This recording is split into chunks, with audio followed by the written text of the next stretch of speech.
the workshop was very nice. Okay, the way Ma'am Bonamati conducted was so interesting. Actually, I wanted to attend one storytelling session for a long time. I couldn't get the chance, and today, luckily, I got the chance. I'm very happy about it. I could learn the different methods of how a story can be told to the students in an interesting way, in different ways. Apart from teaching, I wanted to choose one other career also. When I thought of that, I wanted to choose this storytelling also, but I couldn't get the chance how it can be told.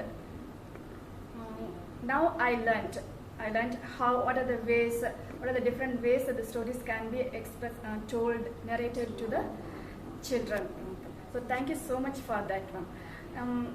But even now also I have some doubts. That means how we can improve ourselves in telling the stories. How we can improve the way the modulations, voice changing.